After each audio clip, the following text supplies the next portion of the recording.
All right.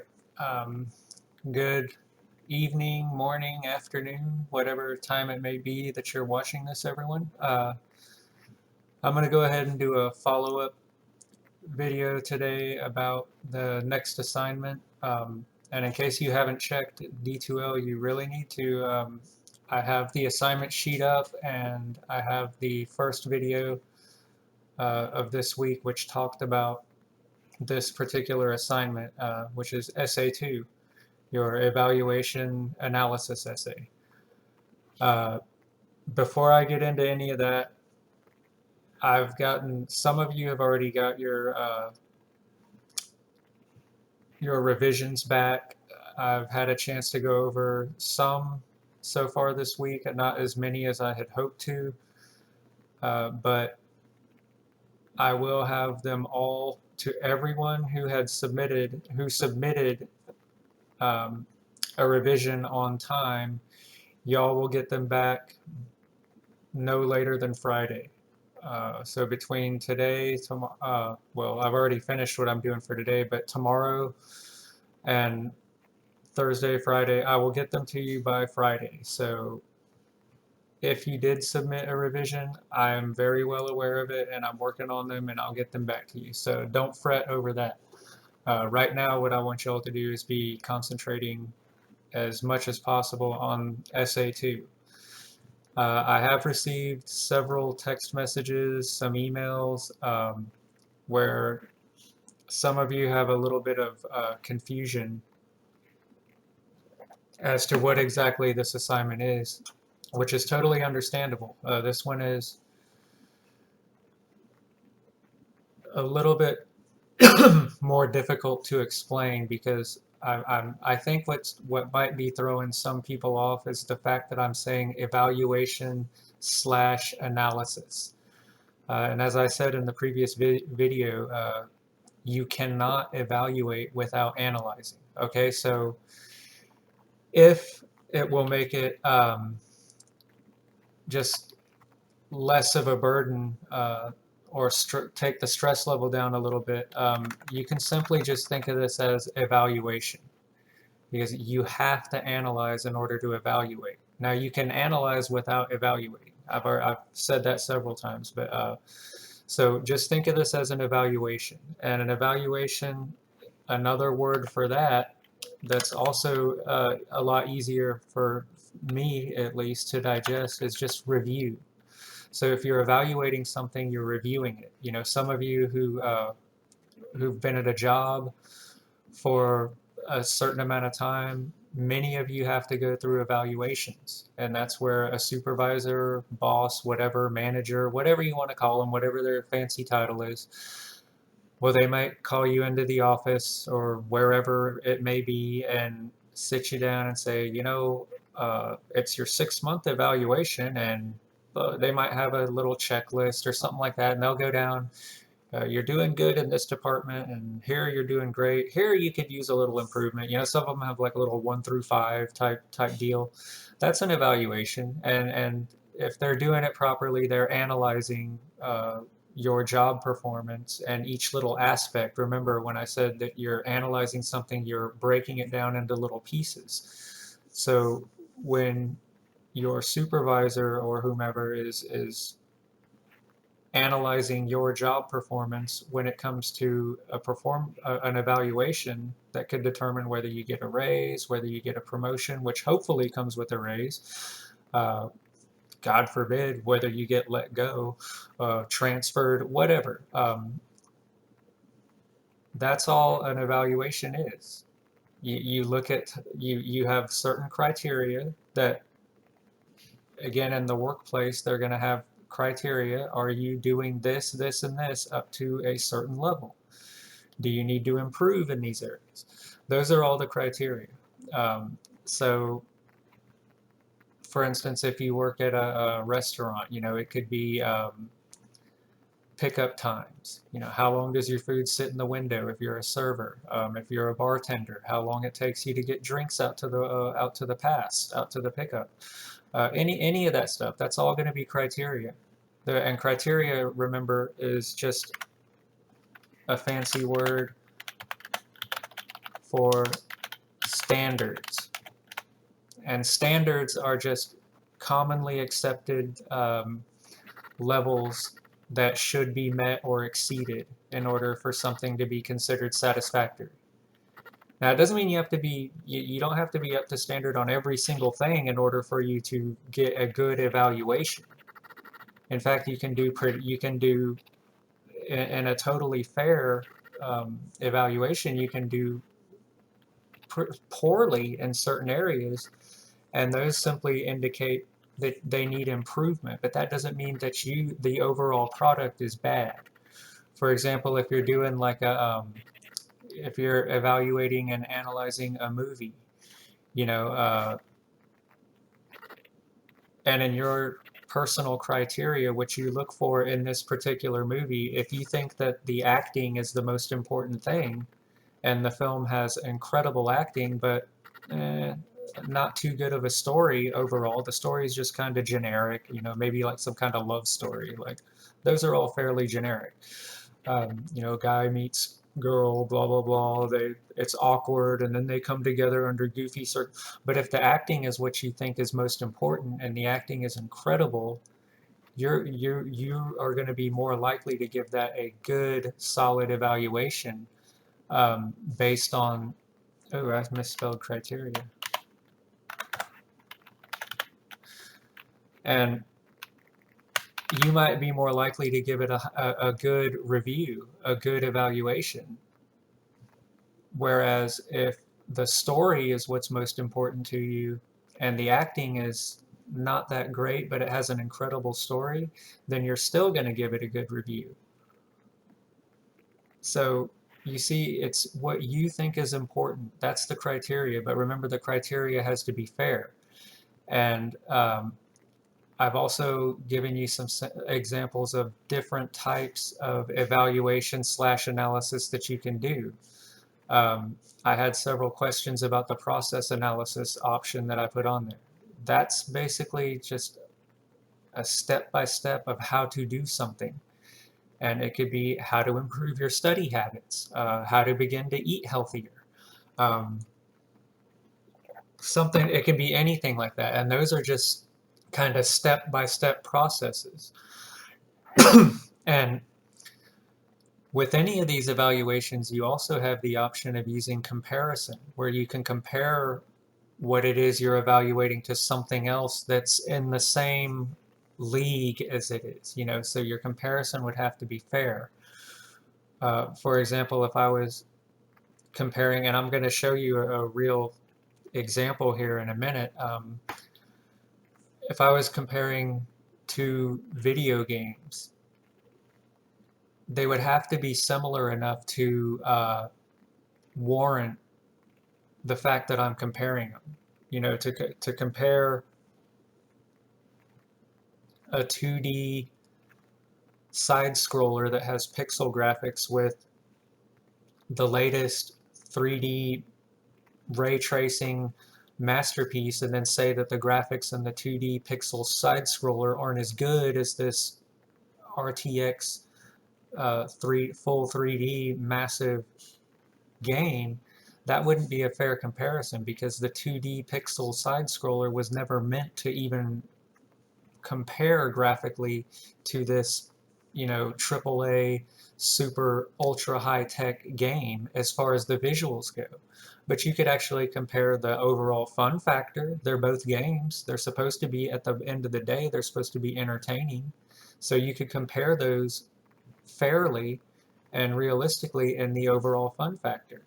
Yeah, the game with the super expensive, high-tech, cutting-edge graphics might look incredible, but it might be a crap game. And then the 2D side-scroller that's got graphics that were high-tech in 1985 might be a super fun, super entertaining game. Therefore, in your overall comparison between the two, you might say the low-tech side-scroller is overall the better game. The only place where the other one beats it is in the visuals department. And if fun factor is your most important criterion, then that one's going to win that little battle, that comparison. So that's kind of how you want to do it. You don't have to do comparison. It doesn't have to be one of your standards. but it really is helpful, um, depending on what it is you're evaluating. So if it makes it easier to handle what this assignment is you're basically reviewing something. And at the end of the day, what counts more than anything is your opinion. And you just have to make sure that you support your opinion. You support your opinion with examples. Um, if you're doing an evaluation of a text, like a book, a story, you can use dialogue. You can use quotes from the story. You can use whatever aspects of the story, setting, uh, character development. All of those things you can use in your evaluation. Um, Again, it's what's most important to you, and you can put weights on each of those criteria. Like I said, with if you're evaluating not without even comparing, if you're evaluating like a video game, if gameplay is more important to you than graphics, and the game has incredible graphics but crappy gameplay, you're probably not going to give that game a good review overall. You say, because you think gameplay is a lot more important than the graphics as far as the points, if you will, that you want to assign to each of those criteria. So you can, that would be part of your review. You say all, it could be something like, when it comes to graphics, this game is cutting edge. It's up there with the best of them. It looks amazing. If you have the hardware to run it, this is one of the most beautiful games you'll ever see. However, the gameplay is terrible. The controls are terrible. You can't change the button mapping. You can't change the keyboard bindings. It's got terrible level design, but it looks beautiful. However, it's a game, so for me, the gameplay is one of the most important things. So although it looks great and it plays terribly, I would not recommend this game, simply because it's not fun to play because there's so many issues with the gameplay. If you want to just look at something pretty, watch a YouTube video of it, but don't buy it and don't play it because you're not going to enjoy it. That would be my evaluation in a very, very small nutshell, based on the fact that gameplay is more important to me than what it actually looks like. Okay, so hopefully that's a better example of what I'm talking about. Um, so if it makes it easier for you to go about this, you're just doing a review. And at the end of the day, that review is your opinion. All right, you don't have to, you don't have to use outside sources for this. There's no reason to. This is all coming from you and your own opinion. Now, but also remember, your opinion has to be informed. You can't just talk about something that you really don't know much about. So if you are uninformed about what it is you're evaluating, then you need to become informed. Another thing that you could do, like I said, well, right now, not so much, but in the past, I've had students who use this as an excuse to go out to a restaurant they've never been to and have a meal. I suppose you can still go to restaurants. I don't know. I haven't even tried since this whole stuff's been going on, but I'm assuming you can. But anyway, that's what you're doing. You could do a TV show.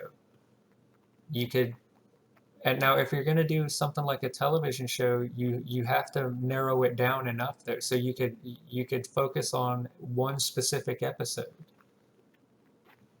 or one character, two characters, something like that. You can't just talk about the entire show in its entire scope. That would be too big for the size of this essay.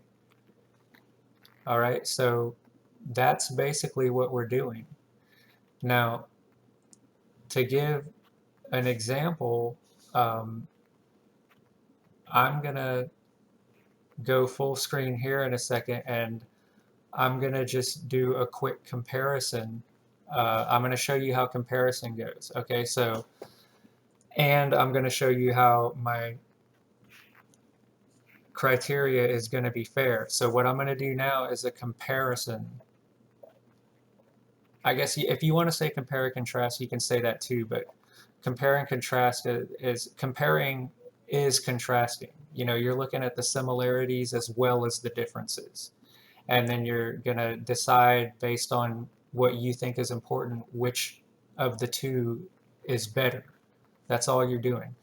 So what I'm going to do now is I'm going to compare using just the benchmarks and my own, this actual computer. I'm going to compare two Tomb Raider games. I'm going to compare Shadow of the Tomb Raider with Rise of the Tomb Raider. Okay, and I'm just using the in-game benchmarks. And I'm going to be doing this purely on graphics. This has nothing to do with the game, the story, the gameplay, none of that. So right now my criterion, the one single criterion that I'm using is visuals, the graphics. So I'm going to go ahead and close this down, and I'm going to start this up, and we're going to watch them both, and then I'm going to give you my commentary. So we will start with Rise of the Tomb Raider because this came out right at the very end of 2015. It came out right before 2016 started. So this is the older of the two. And I'm merely focusing on the graphics. So let me start this up. And this is the in-game benchmark right here. Okay. Now I'm recording this while I'm recording. So this is gonna slow my computer down just a little bit. If I were actually playing the game, my frames would be a little bit higher. I'm averaging right now a little bit over about between 95 and 120 frames per second. So that's not bad.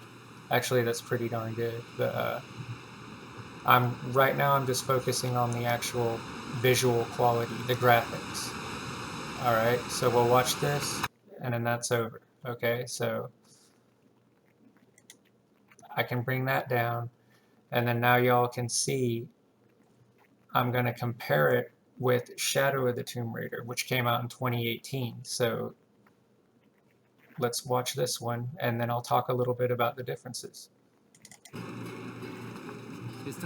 And this one actually has a FPS counter up in the top left corner. Like a metric I could use. So I'm kind of around the 70s, hovering around the 70 frames per second. But right now, remember, I'm just focusing on the visuals, just on the graphics.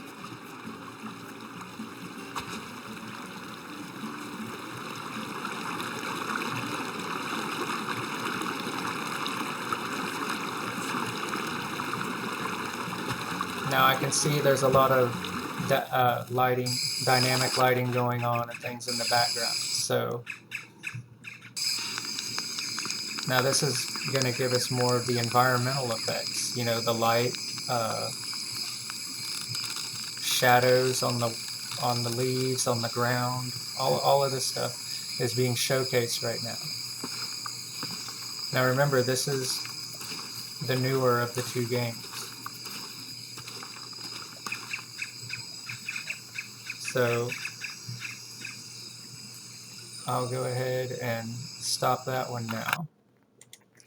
And you can see I just did a head-to-head comparison. Now, we have to consider a few things. Again, I remember I said that your evaluation has to be realistic and fair. So my single, remember, the single for criteria is criterion. Okay, so I'm only using one criterion in this comparison that I just did, and that was simply graphics, just the graphics quality. So I have a couple of things I have to consider. The first game that I showed, the first benchmark that I showed is from Rise of the Tomb Raider, which came out in November of 2015, so right before 2016. The second one was Shadow of the Tomb Raider. Now that came out in 2018, so there's about a, if you go for the actual months, it's about a 2.5, almost a 2.5 year difference between the two. So everything and this is all PC. This is neither. These were all on my actual computer that I'm recording this on now. So to make this totally fair, I would have to take into consideration that in 2015, 2016, the hardware was not, even the top of the line hardware was not as good as the top of the line hardware in 2018. Okay, so I would have to take that into consideration. However, I don't have to take it as heavily into consideration because I just did the comparisons on the exact same machine. I did them on my computer. Okay, so I'm using the exact same hardware. I have the same graphics card, same processor, motherboard, RAM, everything. It's the same exact machine. So that is a fair, that would make it, in my book, that would make this a totally fair comparison. And both games do use the same, slightly modified, but it's the same basic engine that's running both games. So from a technology standpoint, I'm using an identical system. I'm using the same system. So I've eliminated unfairness in the hardware. If I compared them on if I used two different computers to do, and I ran the benchmark for Rise of the Tomb Raider on a different computer than on Shadow of the Tomb Raider with higher standards or better hardware, that's not going to be a valid comparison. But since I used the exact same machine, that makes it a valid comparison. Now, although it's not drastic, if I were to be evaluating these two, I would say that for the environments, the 2018 Shadow of the Tomb Raider to me looks better. However, I personally think that the character model for Lara Croft in the 2016, late 2015 Rise of the Tomb Raider, I think that the character models look better in that game than in the Shadow of the Tomb Raider game. I think that her facial features, the hair, everything to me looks better in the older game than in the newer game. So it's a pretty close call. Based on that alone, on the single criterion of graphics, I actually prefer the older game, Rise of the Tomb Raider. I think it overall looks better to me. However, if I were doing a full evaluation and I had a full set of criteria, I would have gameplay, I would have story, I would have all that included in it. But just based on this one alone, I actually prefer the older game. For the character models. For the environments, I prefer the newer game. All right, so that's what I mean by using a fair standards. Even though one's older, the character models to me look better. So in that department, it would win. And that's how you would use compare and contrast to do this. But like I said, you don't have to. So hopefully this demonstration just kind of helped explain what I'm asking you all to do with this essay a little bit better. But if it makes it just, and again, I keep saying this, simple is better. Okay, if it makes it just very simple for you to understand this assignment, you're just reviewing something. And at the end of the day, it's your opinion. That's it. As long as you can support your opinion, as long as your standards are fair, and you state clearly what your final judgment is, and you can use what, you say, although the environments look better in the Shadow of the Tomb Raider, to me, the characters are what make the game, and they're most important, and I think the characters in Rise of the Tomb Raider are superior. Therefore, it's the better of the two graphically, overall. That's it. That's all you're doing. So you're doing a review. You get to be the critic. You get to be the thumbs up, thumbs down, all that stuff. You are the driver. You're in charge. So enjoy this one, have some fun with it. Maybe check out something you haven't checked out before. You know, if there's a movie you've been wanting to see, go into it with no expectations. Go into it neutral. Watch it. Take some notes while you're watching it, and maybe just do an evaluation of that. Do a movie review. Um, anything you want to do, because like I said, virtually anything in the universe can be analyzed and evaluated. Um, and if you need any suggestions for possible topics, you can email me, call me, text me, whatever. But that's what this assignment's going to be. So, put your critic hat on and have some fun with it and dig in, dig deeper. All right. So that's it for now, and I'll see y'all next time.